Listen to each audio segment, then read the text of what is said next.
El aire se espesa en el palacio de Whitehall, una masa pesada de incienso, ungüentos y la inconfundible putrefacción que solo un cuerpo en descomposición y un reinado en declive pueden exhalar.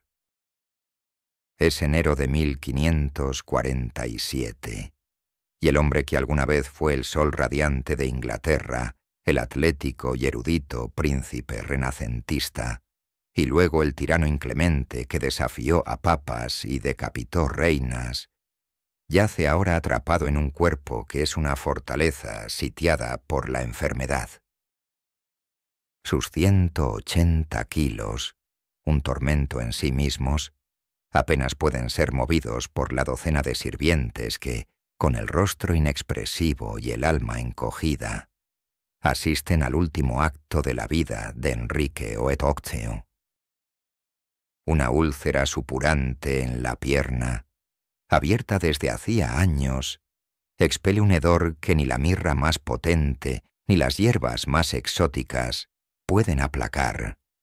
Un olor que se filtra por los corredores, por las cortinas de terciopelo y por los mismos cimientos del poder. Es un olor a muerte que impregna cada rincón del palacio, un recordatorio constante de la fragilidad de la carne, incluso de aquella que ha sido ungida como sagrada. ¿Qué abismo de dolor físico y terror existencial debe haber sido contemplar el propio ocaso, no como el final de una vida, sino como la disolución de un imperio personal? Este no es el fin repentino de un héroe en la batalla, sino la lenta y agónica desintegración de un coloso, un gigante de carne y ambición que se desmorona desde adentro. ¿Qué pensamientos, qué horrores visionarios asaltarían la mente de un rey que se creyó un dios en la tierra, mientras su carne se rebelaba contra él y el eco de las cabezas que mandó cortar resonaba, quizás, en las cámaras silenciosas de su agonía? ¿Podría el tormento físico ser la venganza espectral de las almas que envió al cadalso, una justicia divina que se manifestaba en la putrefacción de su propia carne? ¿Y qué misterios sangrientos, más allá de los ya conocidos, se llevó a la tumba este barba azul en el trono, el monarca cuya sombra todavía se cierne sobre la historia de Inglaterra, ocultando verdades que quizás nunca sean reveladas? Adentrémonos en el ocaso de Enrique Ogotho, un final tan impactante y macabro como el reinado que lo precedió, un epílogo que encapsula la brutalidad y la grandeza de una era. Para comprender la magnitud de su caída, debemos primero remontarnos a sus orígenes, a la cuna dorada que lo vio nacer y al camino inesperado que lo condujo al trono. Enrique Tudor, nacido el 28 de junio de 1491 en el suntuoso Palacio de Placentia en Greenwich, no estaba destinado a ser rey. Era el tercer hijo, pero el segundo varón, de Enrique VII e Isabel de York. La casa Tudor, lejos de ser una dinastía arraigada en siglos de tradición inquebrantable, era una floración reciente en el jardín real inglés, nacida de la sangre y el caos de las guerras de las rosas. Enrique VI, su padre, había ascendido al trono tras derrotar y dar muerte a Ricardo III en la batalla de Bosworth en 1485, un triunfo que puso fin a décadas de lucha dinástica entre las casas de Lancaster y York, y que de paso dio a luz a una nueva era para Inglaterra, una era de relativa paz y consolidación. La unión de Enrique VII con Isabel de York, hija del rey Eduardo IV, selló la paz y dio origen a la emblemática Rosa Tudor, símbolo de una nueva era, un pacto entre dos linajes sangrientos. Este matrimonio no solo unió líneas de sangre históricamente enfrentadas, sino que legitimó la reclamación Tudor al trono, una legitimidad que siempre, en los albores de la dinastía, se sintió tenue, necesitada de una sucesión robusta y, sobre todo, masculina, para evitar el regreso a las sangrientas disputas del pasado. El primogénito, Arturo Tudor, príncipe de Gales, era el verdadero heredero, el pilar sobre el que se esperaba que se cimentara el futuro de la dinastía. Su nacimiento y educación fueron meticulosamente planeados para asegurar una sucesión sin fisuras. Se le educó para el trono, se le preparó para reinar desde su más tierna infancia, imbuyéndole las artes de la diplomacia, la guerra y la administración. En 1501, a la tierna edad de 15 años, Arturo se casó con la princesa española Catalina de Aragón, hija de los poderosísimos reyes católicos, Fernando e Isabel. Esta alianza matrimonial con España era de vital importancia para la joven dinastía Tudor, un puente de estabilidad y prestigio que aseguraría el reconocimiento de las otras potencias europeas y afianzaría la posición de Inglaterra en el tablero geopolítico del Renacimiento.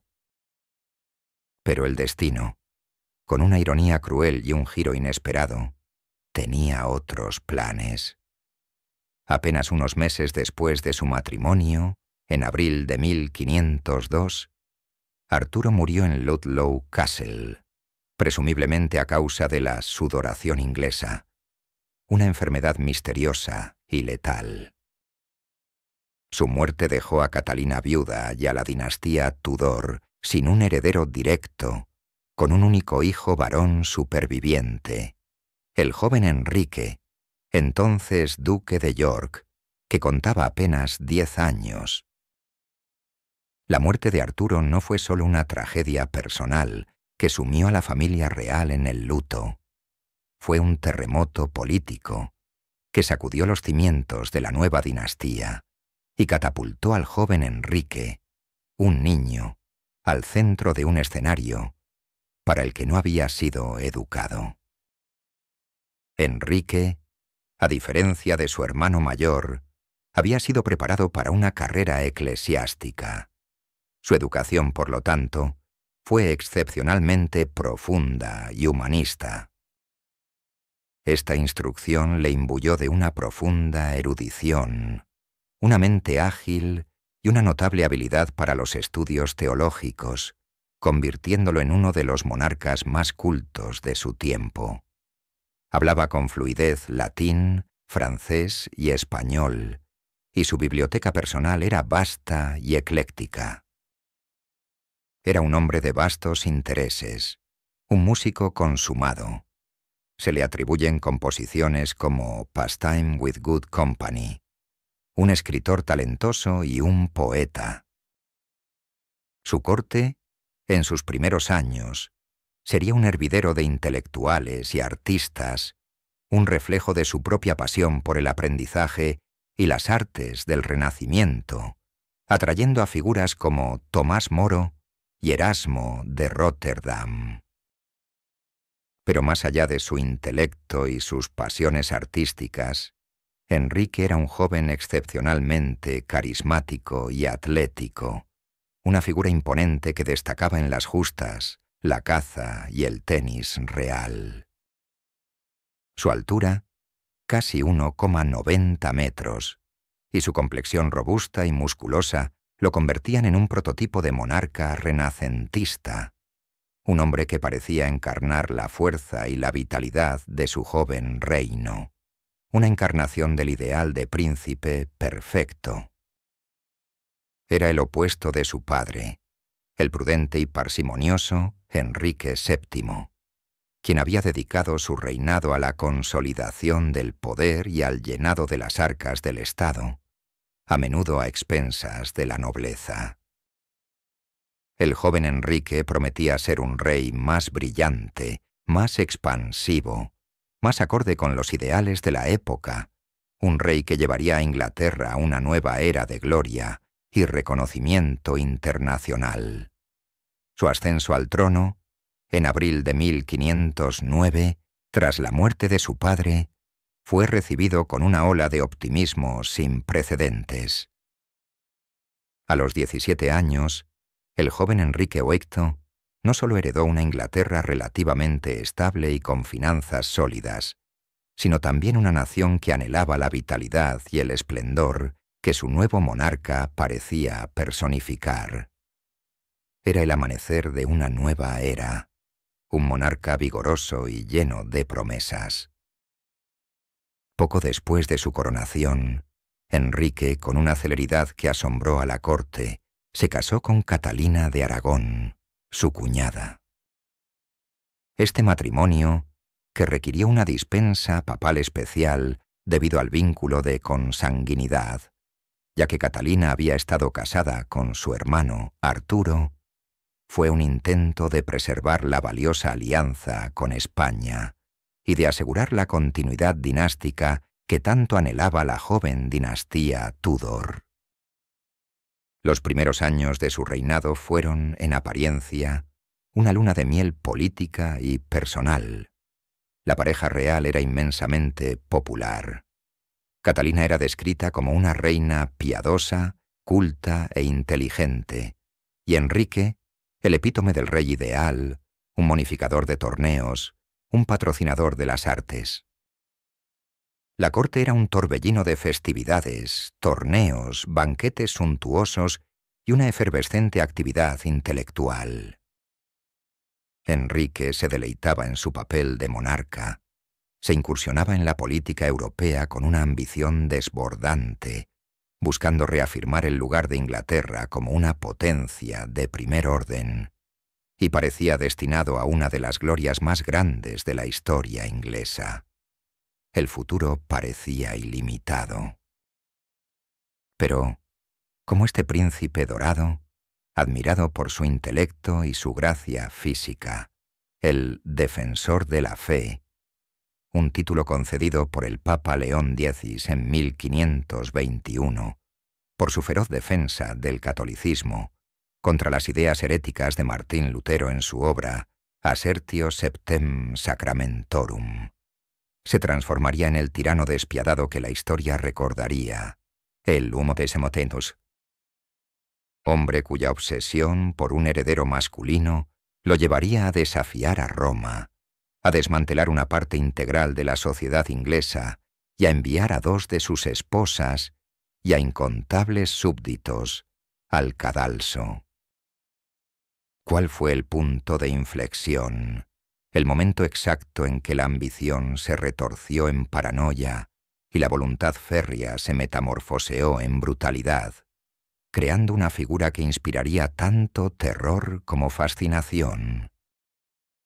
La semilla de esta transformación, este enigma oscuro que aún fascina y horroriza a historiadores y profanos por igual, comenzó a germinar no en el campo de batalla, ni en las conspiraciones políticas, sino en la ausencia más crucial de su reinado, la ausencia de un hijo varón vivo que asegurara la sucesión dinástica. Un gancho, casi un nudo corredizo, que nos arrastrará a los intrincados y sangrientos laberintos de su reinado, donde el destino de una nación se tejió con la desesperación de un hombre. La aparente felicidad y estabilidad de los primeros años de Enrique VIII se sostenían sobre un hilo precario, más delgado de lo que cualquiera hubiera podido imaginar, la promesa de un heredero varón. Catalina de Aragón, a pesar de sus múltiples embarazos y su devoción inquebrantable, solo logró dar a luz a una hija superviviente, María, nacida en 1516. La historia de sus embarazos fue una sucesión de abortos espontáneos, muertes al nacer y fallecimientos prematuros de hijos varones, incluido el tan anhelado príncipe de Gales, Enrique, nacido en 1511 y muerto 52 días después. Cada pérdida era un golpe para el rey, sumiéndolo en una creciente ansiedad y desesperación. La dinastía Tudor era joven, apenas unos años después de las guerras de las Rosas, y la inestabilidad que había convulsionado al reino durante décadas aún era un eco reciente y aterrador en la memoria colectiva. Un heredero masculino no era solo un capricho real o una cuestión de orgullo dinástico. Era una necesidad política imperante, una garantía vital para asegurar la continuidad y la legitimidad de su linaje y evitar una nueva guerra civil. La ansiedad se transformó en obsesión.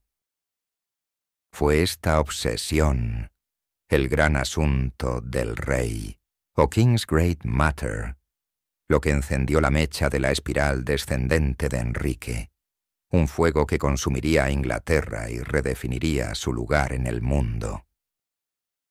En 1527, convencido de que su matrimonio con Catalina era defectuoso a los ojos de Dios, una unión pecaminosa que estaba siendo castigada con la falta de descendencia masculina, basándose en una interpretación de Levítico 20:21 que prohibía casarse con la cuñada, a pesar de la dispensa papal que había hecho posible el matrimonio.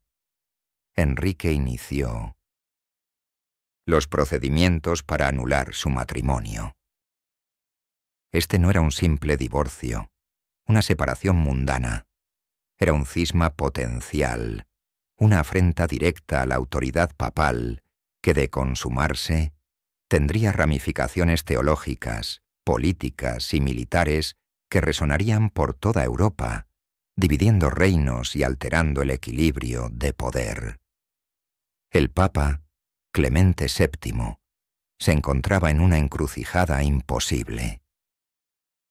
En el centro de esta tormenta, una figura esbelta y enigmática, con ojos oscuros y un intelecto agudo, comenzó a captar la atención del rey. Ana Bolena. Educada en la sofisticada corte francesa de Francisco I, Ana era el contrapunto perfecto a la piadosa, madura y, para Enrique, infructuosa Catalina. Su intelecto, su ingenio, su estilo, su destreza en la danza y la música, y crucialmente, su astuta negativa a convertirse en una mera amante del rey, a diferencia de su hermana María Bolena, quien ya había sido una concubina real, la hicieron irresistible para un Enrique cada vez más impaciente y acostumbrado a obtener lo que deseaba. Ana comprendió la psique del monarca. Su ambición no era solo satisfacer la pasión del rey, sino asegurar su propia posición y, sobre todo, la legitimidad de su futura descendencia, una promesa de un hijo varón que Enrique estaba desesperado por obtener. La corte se convirtió en un nido de intrigas, un teatro de sueños y pesadillas.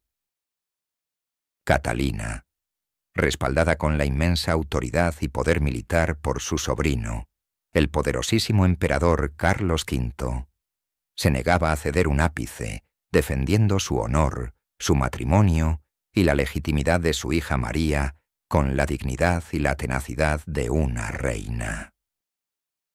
El Papa Clemente VII, atrapado entre la presión militar y política del emperador, quien había saqueado Roma en 1527, y las súplicas e impacientes amenazas de Enrique, se hallaba en una posición imposible, demorando la decisión final, negándose a anular un matrimonio que había sido validado por una dispensa papal anterior.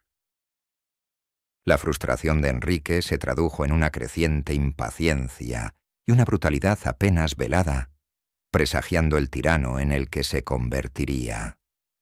Es aquí donde vemos los primeros indicios del monarca implacable y paranoico que la historia recordaría.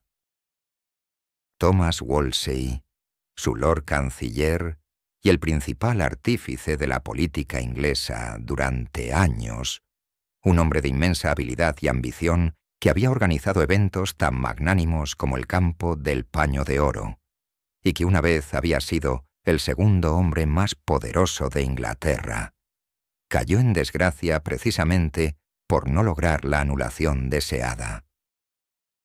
Su caída fue un presagio ominoso para todos.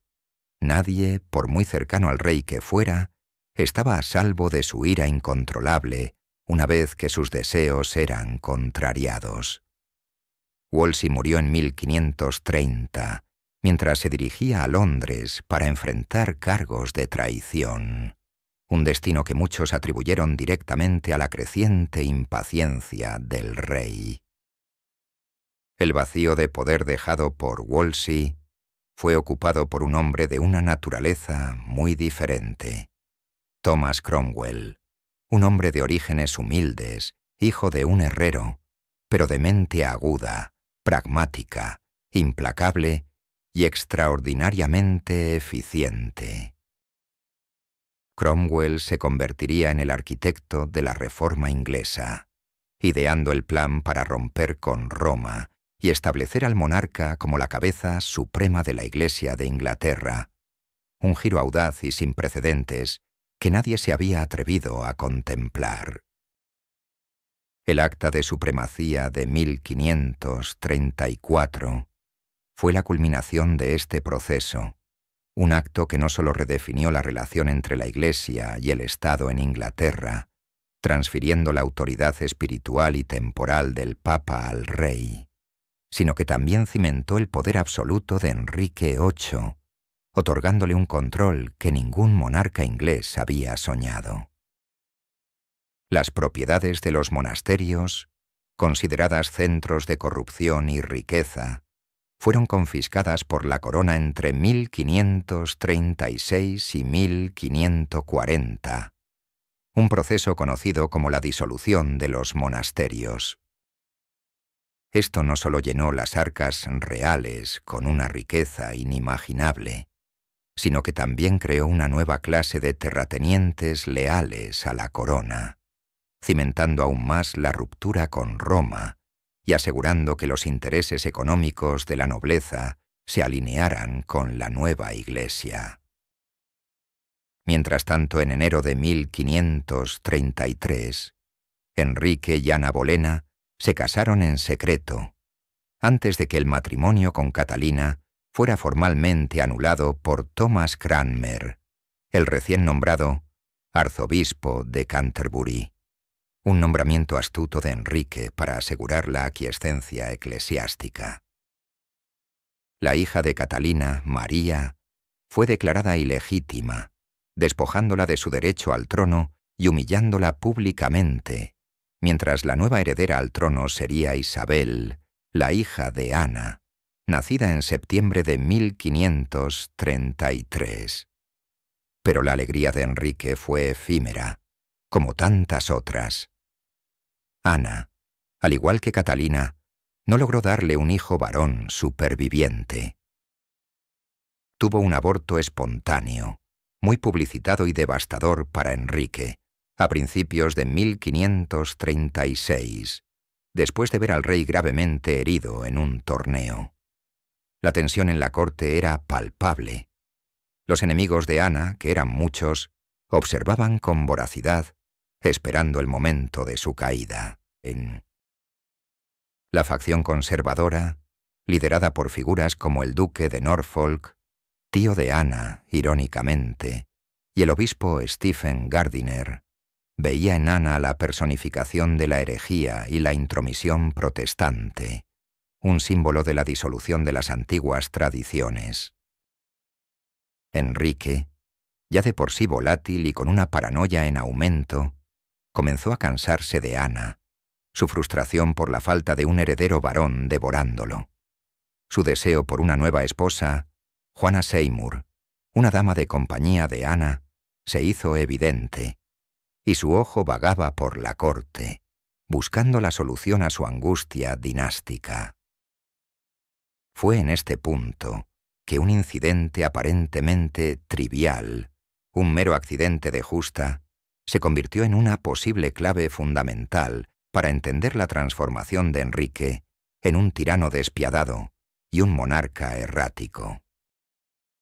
El 24 de enero de 1536, durante un torneo en Greenwich, Enrique, vestido con su armadura completa, un peso de más de 45 kilos de acero, fue derribado de su caballo.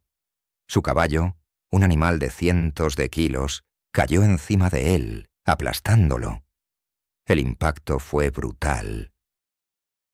Enrique permaneció inconsciente durante al menos 2 horas, una eternidad de angustia para su corte y sus médicos, quienes temían lo peor. Los documentos de la época y los testimonios posteriores registran un cambio notable e instantáneo en la personalidad del monarca a partir de este suceso. La conmoción cerebral pudo haber exacerbado su temperamento volátil, provocando cambios de humor extremos, fatiga crónica, una irritabilidad explosiva y un comportamiento errático que se alinean inquietantemente con síntomas de trastornos neurológicos, como el síndrome postconcusión o incluso, especulan algunos historiadores médicos, encefalopatía traumática crónica, CTE, similar a la que sufren los boxeadores, o el síndrome de Cushing, aunque no hay un diagnóstico definitivo de la época. Aquel accidente de justa no solo le causó una grave conmoción cerebral y un posible daño cerebral permanente, sino que reabrió y agravó de forma catastrófica una úlcera varicosa en la pierna izquierda, una lesión que arrastraba desde una justa anterior en 1527. Esta úlcera nunca sanaría por completo, convirtiéndose en una fuente constante de dolor insoportable, infección crónica y un hedor insoportable que lo acompañaría, una plaga personal, hasta la tumba. La inmovilidad resultante de la herida y el dolor contribuyó de manera decisiva a su obesidad monstruosa, que a su vez agravó sus problemas de salud cardiovascular y metabólicos, creando un círculo vicioso de sufrimiento físico y deterioro mental que lo consumiría. La imagen del rey atlético, el modelo de virilidad renacentista que cabalgaba y justa, se desvaneció por completo, reemplazada por la de un hombre colosal, hinchado, deformado por la enfermedad, que dependía de artilugios con ruedas para moverse o de la fuerza combinada de sus sirvientes para levantarse. Este cambio físico no fue solo estético, fue un catalizador para una transformación aún más profunda de su carácter, un descenso a la oscuridad. El príncipe dorado del Renacimiento se desvanecía, y en su lugar emergía una figura sombría, consumida por el dolor, la sospecha y una paranoia creciente, un tirano cuya mente y cuerpo se deterioraban al unísono, arrastrando a su reino con él. ¡Qué actos de crueldad inimaginable! ¡Qué purgas sangrientas! ¡Qué tormentos silenciosos desencadenaría esta nueva encarnación del poder! Este monarca que era una sombra de su antiguo yo, ahora atrapado en una jaula de carne doliente y una mente corroída. El telón se alzaba sobre el acto final de su reinado, un acto de terror y desesperación. La úlcera purulenta en la pierna de Enrique, una herida abierta y viva que se negaba a cicatrizar, se convirtió en el epicentro de su infierno personal, un símbolo de su decadencia. Día tras día, año tras año, la llaga supuraba, emanando un hedor nauseabundo, dulzón y repulsivo, que empapaba no solo sus aposentos, sino que parecía impregnar el mismo tejido del palacio de Whitehall. Sus médicos, hombres eruditos para su época, pero también prudentes cortesanos que temían por sus propias cabezas, se esforzaban en mantener la higiene, cauterizando la herida con dolorosos y primitivos tratamientos que apenas ofrecían alivio. Se intentaban disimular el olor con densas fumigaciones de incienso, aguas de rosas y hierbas aromáticas, pero la pestilencia, un recordatorio constante de la fragilidad de la carne, se filtraba por las rendijas de las puertas, por las cortinas de terciopelo y por los mismos cimientos de la autoridad real, alcanzando habitaciones distantes y asfixiando a quienes osaban acercarse demasiado al monarca. La prohibición, bajo pena de muerte, de mencionar el hedor o la enfermedad del rey, era un testimonio mudo del control absoluto que Enrique, aun en su decadencia física más extrema, ejercía sobre su entorno, un reinado de terror olfativo. La movilidad del rey se redujo drásticamente a lo largo de los años.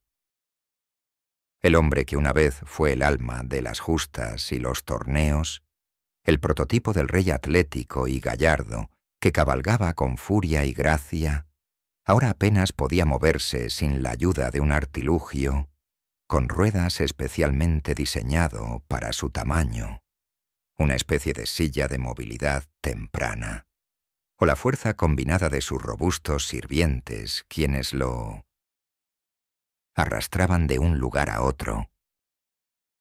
Su peso, que se estimaba en más de 140 kilos hacia los 45 años, y que en sus últimos días se disparó hasta alcanzar los 180 kilos, lo convertía en una montaña de carne dolorida y supurante, una caricatura grotesca de su antiguo yo. La obesidad extrema, sumada a la inactividad forzada por la pierna, el dolor crónico y las constantes infecciones de la úlcera, contribuyó a un sinfín de otras dolencias que asaltaban su cuerpo. Gota, con episodios agudos que inflamaban sus articulaciones, con un dolor insoportable que le impedía el sueño. Problemas cardíacos y renales, evidentes en 1900. Su hinchazón, y posiblemente diabetes y sífilis terciaria, aunque estas últimas hipótesis, aunque muy debatidas, no están confirmadas de manera concluyente por los registros médicos de la época. Su piel se adelgazaba y se irritaba, haciéndolo propenso a hematomas y nuevas lesiones, y su fatiga era abrumadora, sumiéndolo en largos periodos de letargo. El cuerpo, antes un templo de vigor, se había convertido en una prisión repulsiva y dolorosa, una tumba viviente. Esta agonía física no fue solo un tormento personal. Se reflejó y amplificó en una metamorfosis radical de su carácter, un descenso a la tiranía más absoluta. La paranoia, que ya había sembrado las semillas de la traición y el cisma religioso en los años anteriores, se volvió una enfermedad mental incontrolable. Los cambios de humor eran vertiginosos, de la melancolía a la euforia maniática, de la generosidad a los estallidos de ira incontrolables, la sospecha hacia todos a su alrededor, incluso hacia sus más leales consejeros, se hicieron la norma.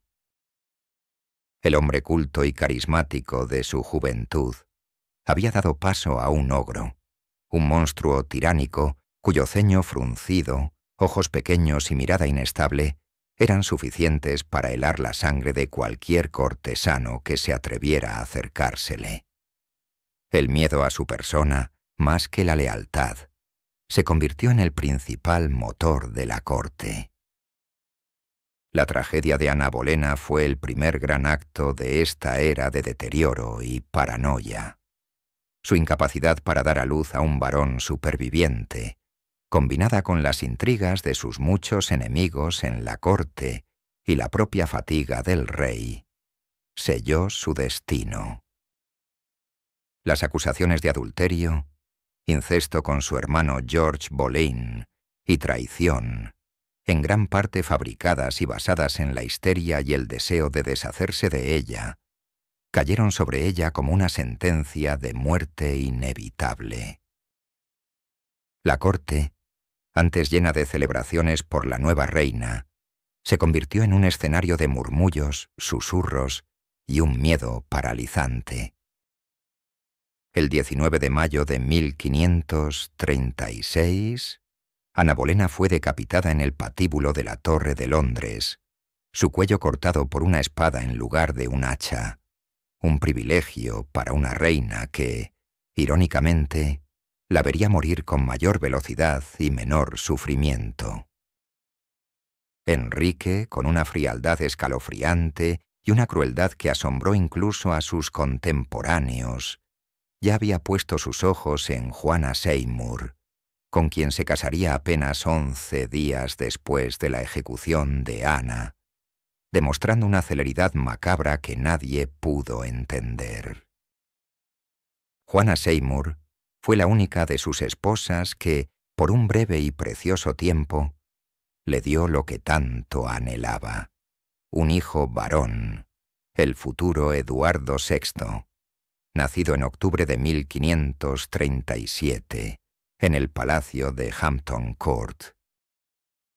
Por un breve tiempo, una tenue felicidad pareció iluminar el oscuro y deteriorado semblante del rey, un respiro en su incesante búsqueda de la sucesión. Pero la alegría fue efímera. 12 días después del parto, Juana murió de fiebre puerperal, una infección posparto común en la época. Se convirtió en la única de sus 6 reinas, a quien Enrique consideró su verdadera esposa, la que había cumplido su principal deber, y la única en ser enterrada junto a él, en la capilla de San Jorge, en Windsor. Su muerte, aunque dolorosa para Enrique, fue vista por muchos en la corte como una bendición disfrazada para la propia Juana, un escape oportuno de la inevitable ira del rey o de las intrigas de la corte que, con casi certeza, la habrían alcanzado tarde o temprano. La maquinaria de terror que Enrique había creado, con Thomas Cromwell como su principal motor y ejecutor, continuó su implacable avance. Cromwell, el hombre que había ascendido desde la oscuridad y la humildad hasta convertirse en la mano derecha del rey, el Lord Gran Chambelán y el principal arquitecto de las reformas que consolidaron el poder de Enrique, fue, irónicamente, víctima de la misma maquinaria que él había contribuido a construir. Su ascenso vertiginoso también le granjeó poderosos enemigos, principalmente de la facción conservadora y católica en la corte, que veían en él al instigador de todas las herejías y cambios. La debacle de la boda de Enrique con Ana de Cleves, orquestada por Cromwell con la esperanza de forjar una alianza política y militar crucial con los protestantes alemanes, fue su perdición. Enrique encontró a Ana físicamente poco atractiva, un caballo flamenco, y el matrimonio fue rápidamente anulado. Los enemigos de Cromwell, liderados por el duque de Norfolk y el obispo Gardiner, aprovecharon la oportunidad para conspirar despiadadamente contra él, presentándolo como un traidor y un hereje. En julio de 1540, Cromwell fue arrestado sin juicio, acusado de traición y herejía, y ejecutado de forma brutal en Tower Hill. Se cuenta la leyenda macabra de que la hoja del verdugo estaba desafilada, haciendo de su muerte un suplicio prolongado y espantoso. La caída de Cromwell fue un golpe para el propio Enrique, quien supuestamente lamentó más tarde la pérdida de un sirviente tan leal y eficiente, el único que verdaderamente le había comprendido y obedecido sin vacilar. Pero la semilla de la desconfianza ya había germinado irrevocablemente en su mente enferma. Después de la efímera Ana de Cleves, vinieron Catalina Howard, joven y vivaz, sobrina del duque de Norfolk, una mujer cuya imprudencia y supuestos amoríos anteriores y posteriores a su matrimonio con el rey, con Thomas Culpeper, la llevaron, como a Ana Bolena, al cadalso en 1542, con la acusación de adulterio. Su ejecución fue un testimonio de que ni la juventud ni el linaje podían salvar a quien cayera en desgracia del rey. Finalmente, Catalina Parr, su sexta y última esposa, una mujer madura que ya había enviudado 2 veces y demostrado una gran inteligencia y adaptabilidad, logró una supervivencia precaria. Su habilidad para cuidar al rey enfermo, su piedad y su capacidad para fomentar una relación más cordial entre Enrique y sus hijos, María, Isabel y Eduardo, fueron cruciales. Su papel fue más el de una enfermera, una confidente y una figura materna que la de una esposa en el sentido tradicional. Ella representó una tenue luz de calma en el turbulento y sangriento final de Enrique, un oasis de paz relativa en el epicentro de su furia y su enfermedad.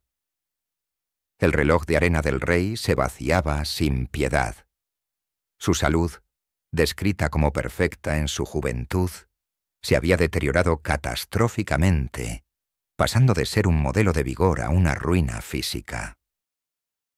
Se especulaba, aunque sin confirmación, sobre una posible sífilis, que explicaría los abortos de sus esposas y los problemas de salud de sus descendientes, aunque esta teoría, aunque popular en su momento y en la posteridad, no es concluyente con las pruebas modernas. Lo cierto es que la gota, con sus dolores paralizantes y las úlceras purulentas, se habían convertido en sus constantes compañeras, devorando su carne y su espíritu. En los últimos años, su furia era legendaria, sus órdenes caprichosas y sus decisiones impulsivas. Su corte vivía en un estado de temor perpetuo, donde cada día era un paso sobre la cuerda floja. La enfermedad no solo había consumido su cuerpo hasta convertirlo en una masa deforme, sino que había corroído su alma, dejando atrás a un monarca brutal, solitario y atormentado. ¿Cómo sería el último aliento de un hombre que había sembrado tanto terror y dolor, un hombre que había desafiado tanto a Dios como a los hombres? ¿Qué espectáculos finales ofrecería la agonía del Barba Azul de Inglaterra y qué misterios se llevaría consigo al sepulcro? Las últimas semanas de enero de 1547 se arrastraron con una lentitud insoportable para quienes rodeaban al rey Enrique VIII en el palacio de Whitehall.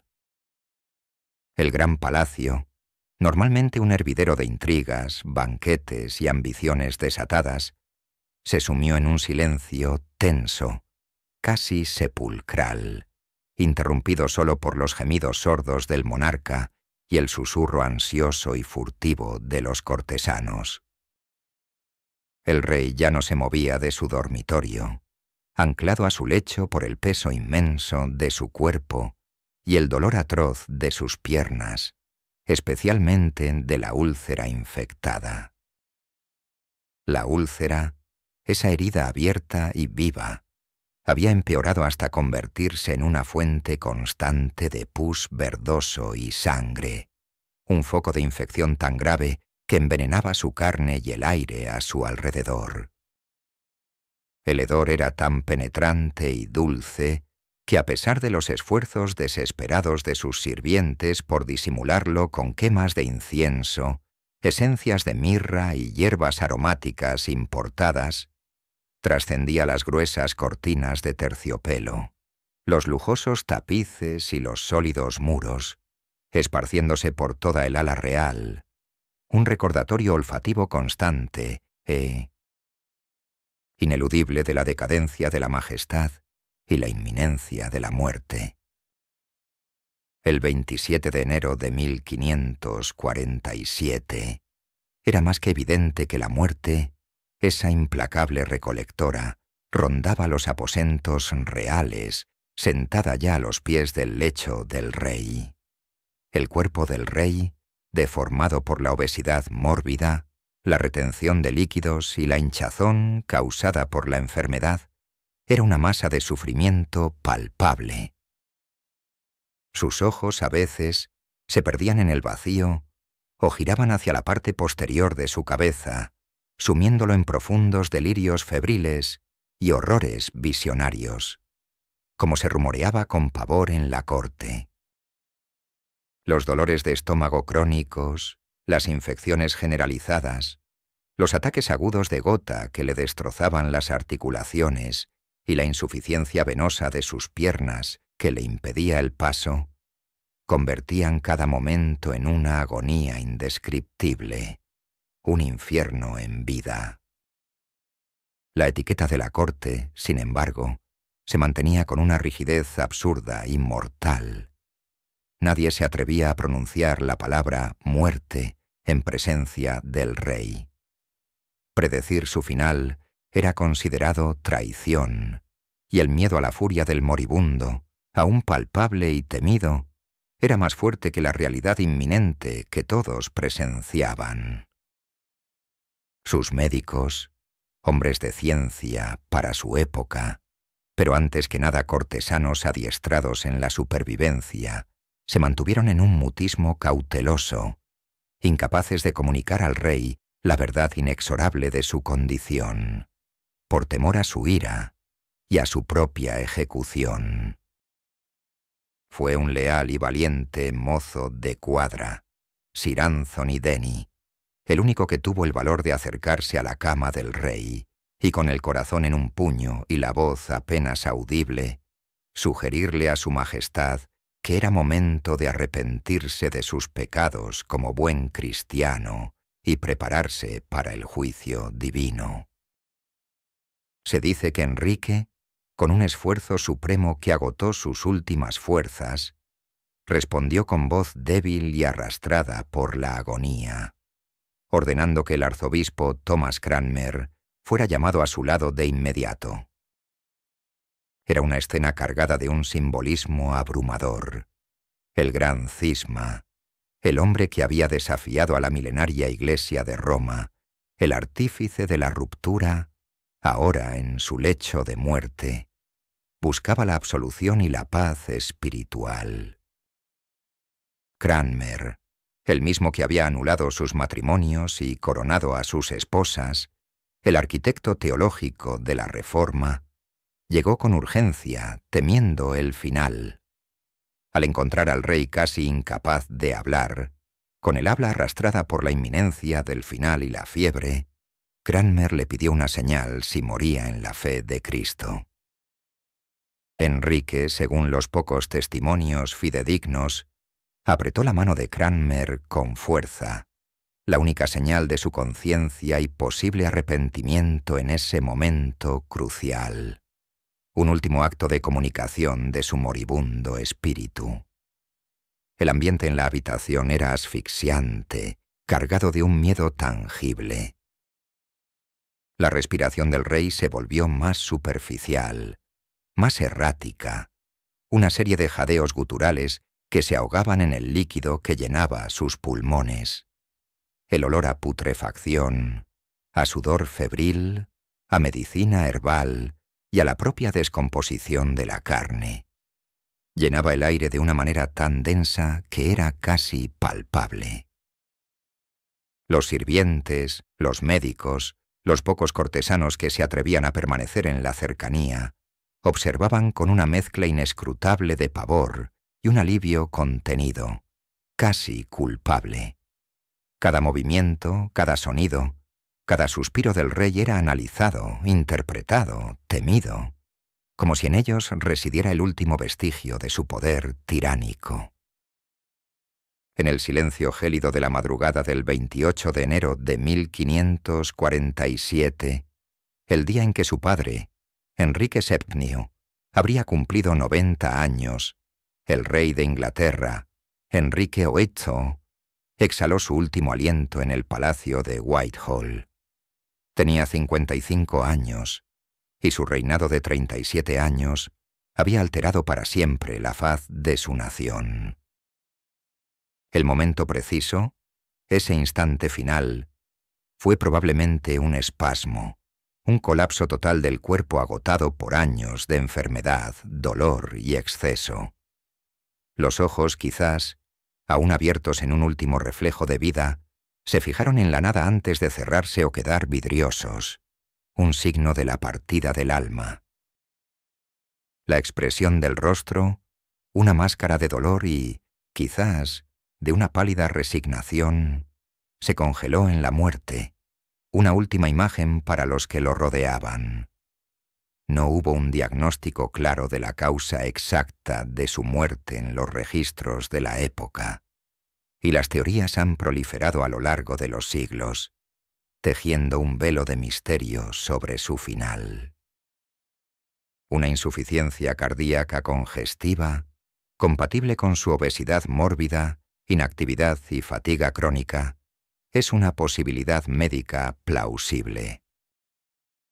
Complicaciones de diabetes no diagnosticada, sepsis por sus heridas infectadas, una enfermedad renal crónica debido a las infecciones repetidas y la hipertensión, o incluso un tromboembolismo pulmonar o un infarto cerebral, son otras explicaciones médicas plausibles que los historiadores modernos han considerado.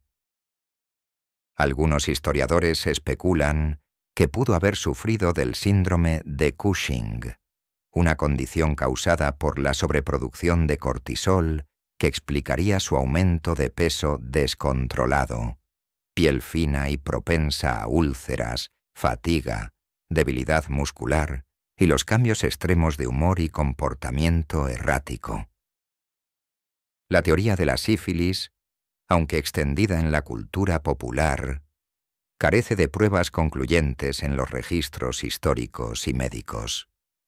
Lo que sí es innegable es que fue una muerte lenta, angustiosa, físicamente devastadora y marcada por un sufrimiento inmenso. Se rumoreó, con un susurro que se extendió por la corte y más allá, que sus últimas palabras, en medio de los delirios, fueron «monjes, monjes, monjes», un posible delirio febril que recordaba la disolución de los monasterios y el tormento de las almas despojadas que, quizás, persiguieron su conciencia en sus momentos finales. Una profecía atribuida al fraile franciscano William Petou en 1532, que afirmaba que los perros lamerían su sangre en su lecho de muerte, tras su distanciamiento del catolicismo, añadiría un toque macabro a las leyendas que rodearon su muerte, insinuando una justicia divina en su final. La falta de una confesión clara o un arrepentimiento público, más allá del apretón de mano a Cranmer, dejó un misterio persistente sobre el estado de su alma. ¿Se había reconciliado con Dios en sus últimos instantes? ¿O murió como vivió, desafiante, creyéndose por encima de la justicia divina? El silencio de los testigos, el temor a las represalias si revelaban demasiado, envolvió el momento de su fallecimiento en una niebla de incertidumbre, dejando el juicio final a la historia, y quizás a una instancia superior. La cortina caía sobre el escenario de su vida, pero el drama apenas comenzaba para Inglaterra, un reino sin su coloso. La muerte de Enrique no Pincozzo, un evento de magnitud sísmica para Inglaterra y para Europa entera, fue mantenida en estricto secreto durante 2 días completos. En el palacio de Whitehall, una farsa macabra se representó ante los ojos de una corte que, aunque sabía la verdad por los murmullos y el silencio inusual, fingía ignorancia. El reloj de la corte siguió marcando la hora como si el rey aún viviera, su presencia fantasma flotando en los pasillos. Se continuó llevando comida a sus aposentos con el ceremonial acostumbrado, anunciada por el sonido de las trompetas, una pantomima solemne destinada a evitar el pánico generalizado y a permitir que el consejo privado del rey realizara una transición de poder lo más fluida y sin sobresaltos posible. Solo el círculo más íntimo de consejeros, los hombres de confianza del rey y los ejecutores de su voluntad, principalmente Edward Seymour, hermano de la difunta Jane Seymour, y William Paget, conocían la verdad ineludible. Enrique había muerto, y con él se abría un vacío de poder que podía sumir a la nación en el caos o en una nueva guerra de 1990. Sucesión, un temor que la joven dinastía Tudor nunca había abandonado del todo. El cadáver del rey, una mole de carne hinchada y purulenta, presentaba un desafío macabro y repulsivo para quienes debían prepararlo para el entierro. Con su inmenso peso, que superaba los 180 kilos, y el avanzado estado de descomposición de su pierna ulcerada, el embalsamamiento era una tarea especialmente asquerosa y compleja para los médicos y cirujanos de la corte. La práctica de la época implicaba la extracción de los órganos internos, que se colocaban en una urna separada, y el relleno del cuerpo con hierbas aromáticas, especias, serrín y conservantes como la sal. Sin embargo, debido al tamaño extremo del rey y a la infección rampante en su pierna, el proceso resultó ser inadecuado o insuficiente. La leyenda, con un tinte de horror gótico que resonaría con la profecía del fraile Petou, cuenta que durante el traslado de su cuerpo desde Whitehall hacia el castillo de Windsor, el féretro de plomo, debido a la acumulación de gases y líquidos putrefactos por la mala preservación, se abrió o explotó en Sion Abbey, derramando los restos del rey. Sobre el suelo donde, irónicamente y en cumplimiento de la macabra profecía, se dice que unos perros vagabundos lamieron la sangre y los humores que escaparon. Esta grotesca anécdota, aunque posiblemente apócrifa o embellecida por el tiempo y el horror, encapsula la naturaleza visceral y perturbadora del final del monarca, un final tan poco digno como su reinado fue tiránico. Una vez el cuerpo fue preparado y asegurado nuevamente en el ataúd, se colocó en un ataúd de plomo, que a su vez se introdujo en una pesada caja de madera para el largo viaje final hacia el castillo de Windsor, símbolo de la realeza inglesa. Finalmente fue sepultado en la capilla de San Jorge, en Windsor, junto a su tercera y más amada esposa, Juana Seymour, la única que le había dado un heredero varón, en la misma cripta. Sin embargo, el sitio de su tumba definitiva no fue tan grandioso como los elaborados y megalómanos planes que Enrique había ideado en vida, que incluían un fastuoso mausoleo con ángeles de bronce dorado y estatuas de tamaño natural diseñadas por el propio Benedetto da Rovezzano. Su lugar de descanso final se marcó simplemente con una losa de mármol negro, colocada casi 300 años después por orden de Guillermo el IV. Un final sorprendentemente humilde y deslucido para un monarca de su megalomanía y ambición por la gloria póstuma.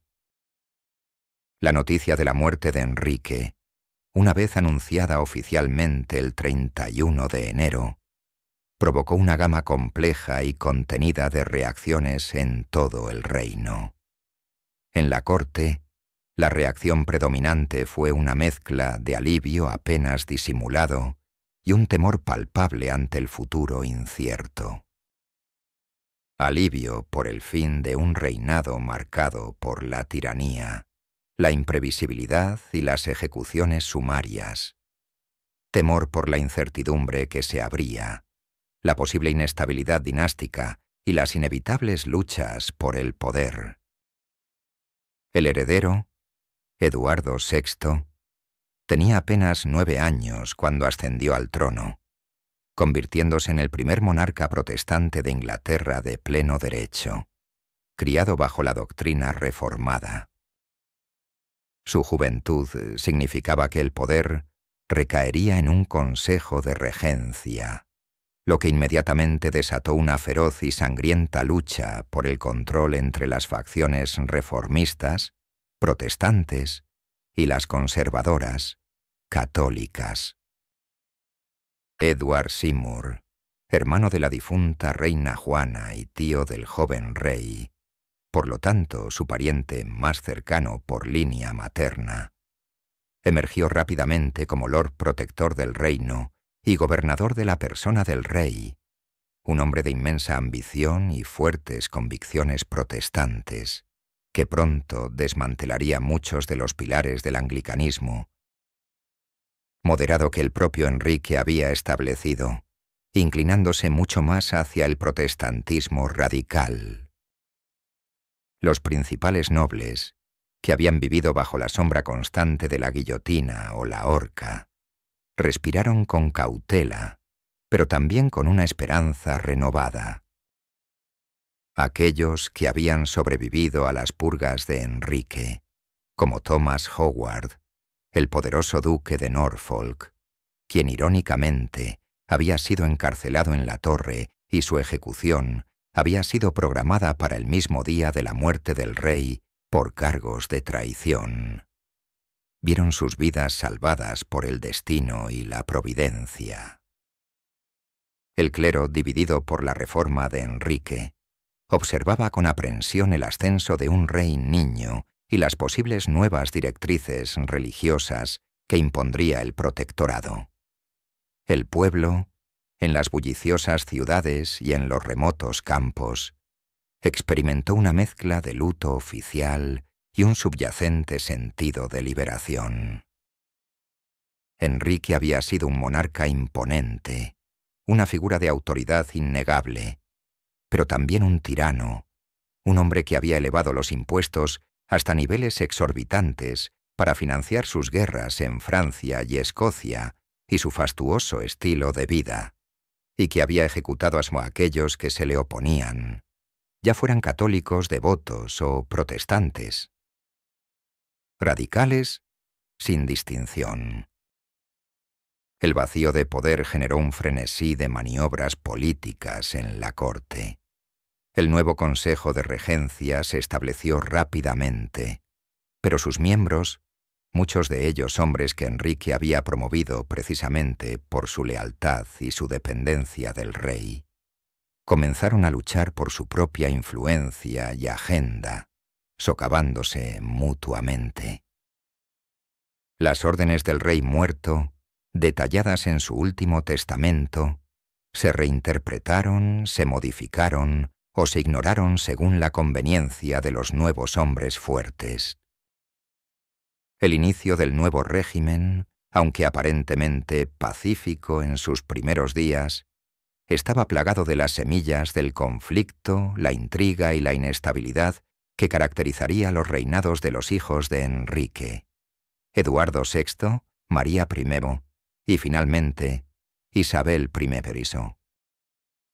La sucesión, que tanto había obsesionado a Enrique, resultaría ser un periodo de turbulencia y luchas religiosas y políticas que él mismo había, sin saberlo y con su testamento ambiguo, sembrado.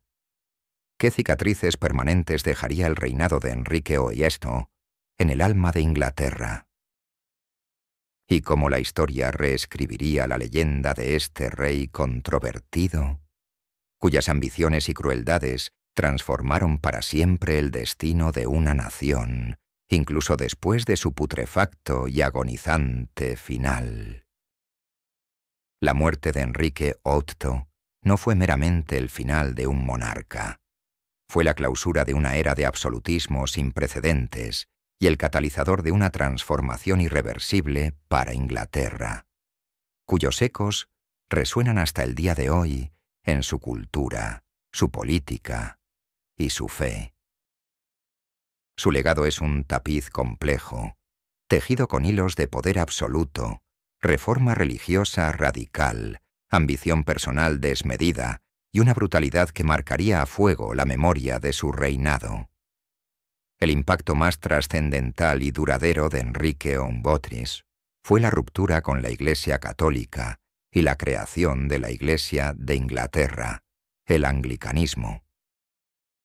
Lo que comenzó como un capricho personal por un heredero varón y una nueva esposa, escaló hasta convertirse en una revolución religiosa que desmanteló siglos de tradición eclesiástica y lazos con Roma. El Acta de Supremacía no solo declaró al monarca inglés como la cabeza suprema de la Iglesia en su reino, despojando al Papa de toda autoridad, sino que también sentó las bases para una Iglesia nacional distinta de Roma, con sus propias doctrinas, clero y prácticas. Esta decisión, aunque inicialmente mantuvo muchos elementos católicos en su liturgia y teología, Enrique seguía considerándose católico, pero sin el Papa, abrió la puerta de par en par a las ideas protestantes que florecerían con fuerza explosiva bajo su hijo Eduardo VI y de forma más moderada pero duradera bajo su hija Isabel Marimoro I, consolidando una identidad religiosa única para Inglaterra.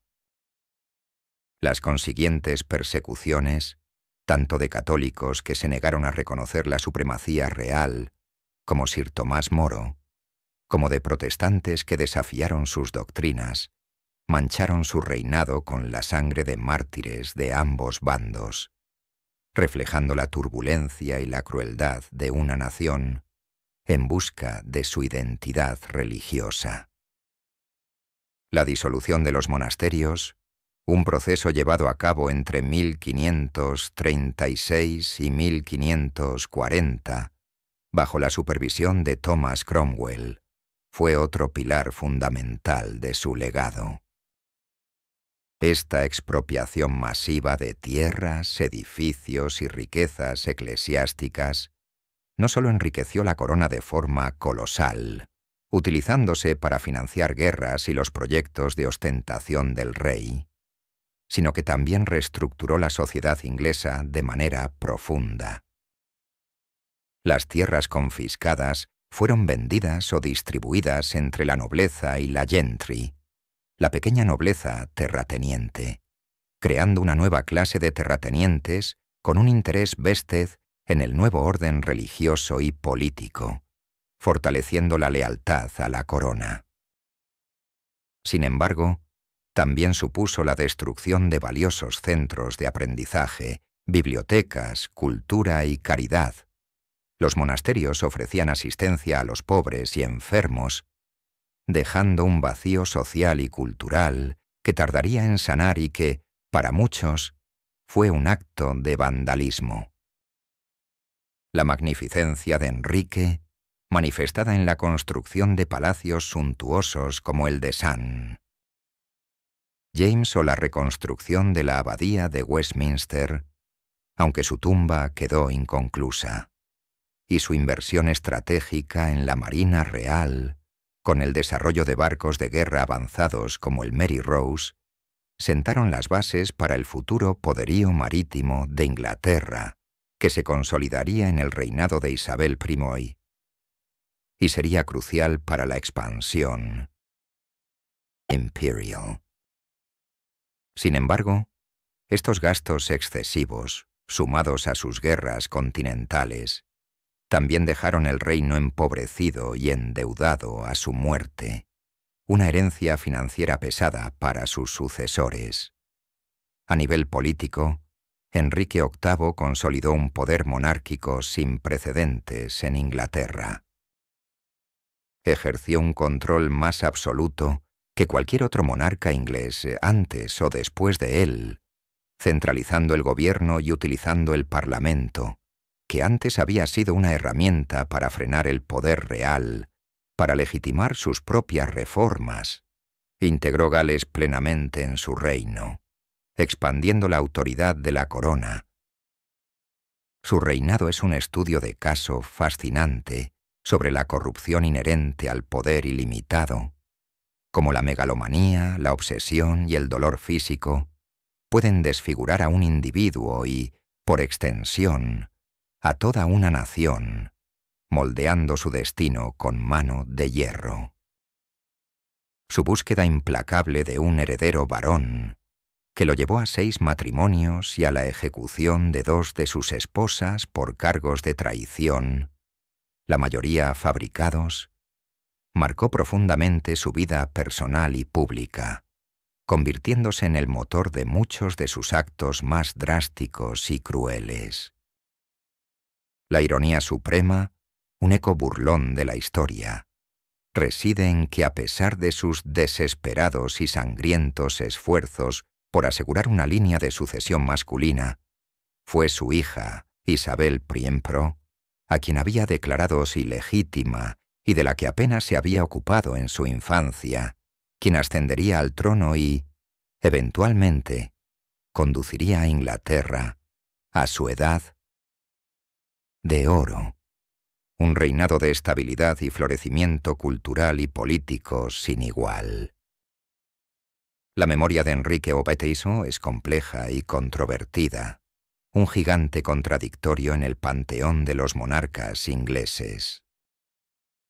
Para algunos, especialmente para los historiadores anglicanos, fue el visionario que liberó a Inglaterra de las cadenas de Roma y de la influencia extranjera, el fundador de la Iglesia anglicana y el constructor de una identidad nacional fuerte e independiente.